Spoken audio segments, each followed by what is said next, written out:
हम बात कर रहे हैं जागरूक होकर एक सपना बुनने की जो साकार होगा और काम करेगा। अगर आप इसे अपने मन में रच लें तो आपका मन चमत्कारी हो जाता है। ये तंत्र है। ऐसी स्थितियां हुई हैं जहां तांत्रिकों ने एक बीज बोया और वहीं के वहीं उसे एक पेड़ बना दिया और 1-2 घंटे के अंदर वो फल देने लगा।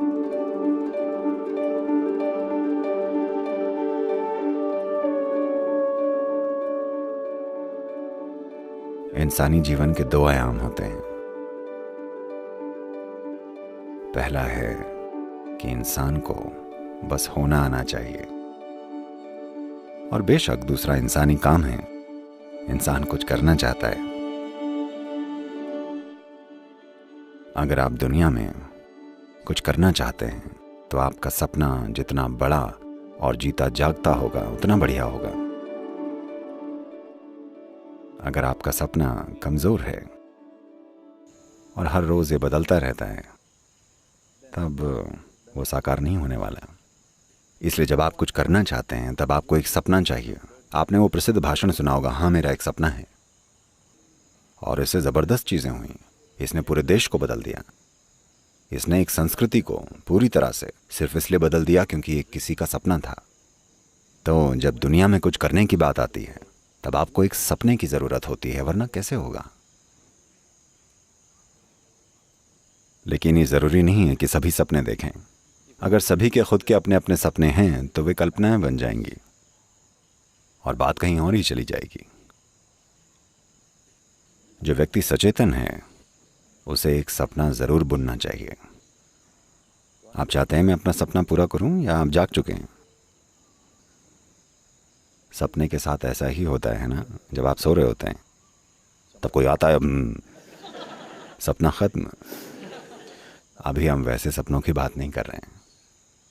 उन सपनों में आपके अंदर कई अधूरी चीजें बस फिर से बढ़ चढ़कर सामने आती रहती हैं।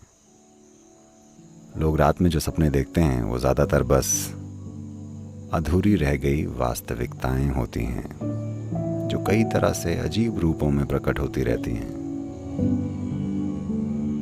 ज्यादातर सपने बस बेहिसाब विचार होते हैं जो बस चलते रहते हैं। सपने 4 अलग अलग प्रकार के होते हैं, लेकिन सपनों का एक बड़ा हिस्सा केवल अधूरी इच्छाएं हैं। हम उस तरह के सपनों की बात नहीं कर रहे हैं। हम बात कर रहे हैं जागरूक होकर एक सपना बुनने की जो साकार होगा और काम करेगा। देवी असल में एक सपना ही है।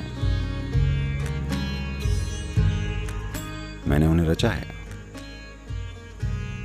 लेकिन वो असली हैं और काम करती हैं।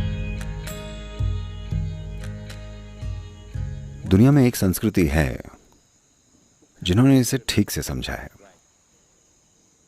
भारत में इसे कहने का तरीका काफी जटिल है, लोग समझ नहीं पाते हैं।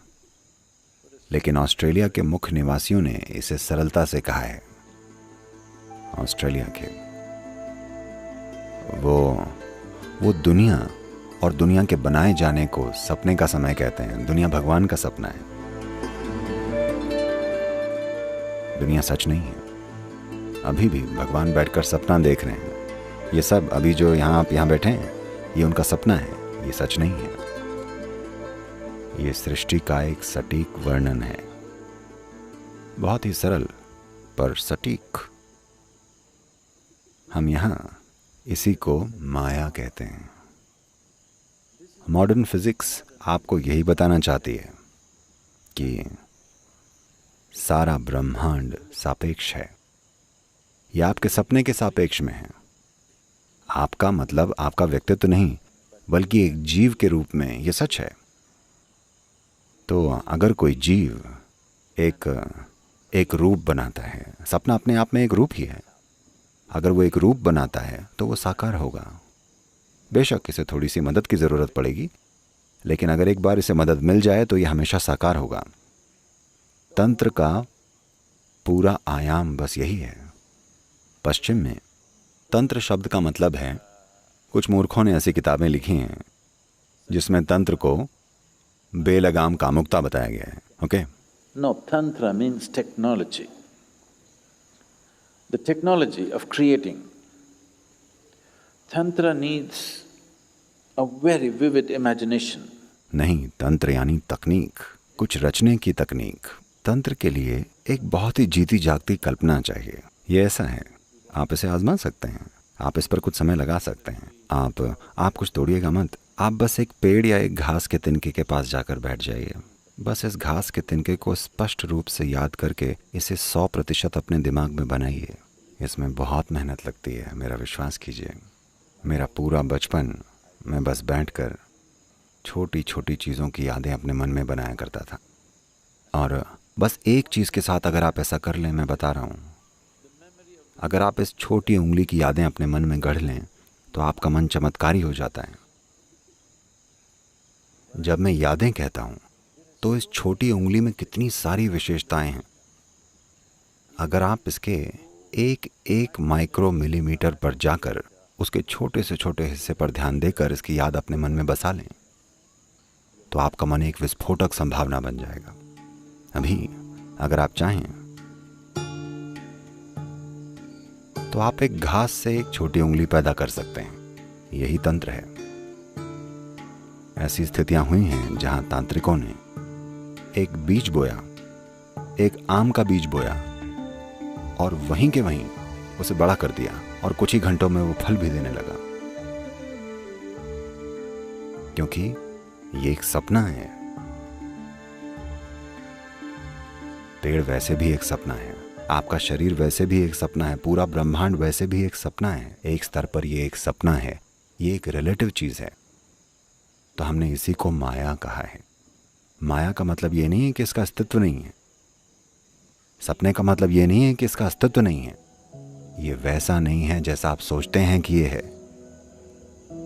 जैसे आप अपनी 5 इंद्रियों से अनुभव करते हैं, ये बस वैसा नहीं है। इसकी प्रकृति अलग है। तो जब मैं अलग अलग चीज़ों की बात करता हूं, शायद मैं उन्हें अलग अलग चीज़ें कहूं, पर वो अलग अलग हैं नहीं। Because you're looking at it with a discriminatory intellect, they're looking different for you. क्योंकि आप इसको भेद करने वाली बुद्धि से देख रहे हैं, इसलिए वो आपको अलग लग रही हैं। अभी आप यहाँ ज़मीन पर बैठे हैं और ऐसा सोच सकते हैं कि मैं यहाँ बैठा हूँ, पर धरती को ऐसा लगता है कि आप बस उसका एक हिस्सा हैं। और एक दिन कौन सही साबित होगा? अभी आप कह सकते हैं नहीं, ये सच नहीं है, मैं उठ सकता हूँ, मैं चल सकता हूँ, मैं दौड़ सकता हूँ, मैं कूद सकता हूँ। पर एक दिन जब धरती आपको खींच लेगी तो वो आप पर हंसेगी। तो सबसे अच्छा होगा कि आज रात आप बैठकर इन तीनों चीज़ों पर गौर करें। दिन के अंत में आप अपने बिस्तर पर बैठिए और पीछे मुड़कर देखिए कि सुबह उठने से लेकर पूरा दिन आपने किस तरह से बिताया। आप देखेंगे कि 90% समय आप काफ़ी मूर्ख थे। मैं प्रतिशत को लेकर उदार हूं, मेरा यकीन कीजिए। अगर आपको बस थोड़ा सा काम या थोड़ी सी जिम्मेदारी दे दी जाए, अचानक आप कितने महत्वपूर्ण बन जाते हैं। अचानक आप ब्रह्मांड से भी बड़े बन जाते हैं। कितनी ही बार आप ब्रह्मांड के आकार से भी बड़े बन बैठे हैं। अगर आप इस पर गौर करें तो आप पाएंगे कि ज़्यादातर समय आप बस सूझे हुए हैं। कितनी ही बार आप अमर बन गए थे, यानी आप अपनी मौत को लेकर जागरूक नहीं थे। और कितनी ही बार आप अपने आसपास के लोगों और चीज़ों को बिना किसी जुड़ाव के देखते हुए घूमते रहे हैं। बस इन 3 चीज़ों पर ध्यान दीजिए, आप देखेंगे कि आपको रात भर हंसते रहना पड़ेगा। रोना मत शुरू कर दीजिएगा, बस अपनी मूर्खता पर हंसना सीख लीजिए। आप देखेंगे कि आपका सारा कचरा बहुत तेजी से खाद में बदल जाएगा। और खाद विकास के लिए अच्छी होती है, आपको पता है। हाँ, हर दिन आप अगर ऐसा करेंगे तो आप बुद्धिमान हो जाएंगे, मेरा यकीन कीजिए, बहुत बुद्धिमान। और मुझे बुद्धिमान लोगों की ज़रूरत है, मैं उन्हें ढूंढ रहा हूँ। यहाँ करने के लिए बहुत सारी चीज़ें हैं, लेकिन उतनी बुद्धि नहीं है। आइए उन्हें तैयार करें।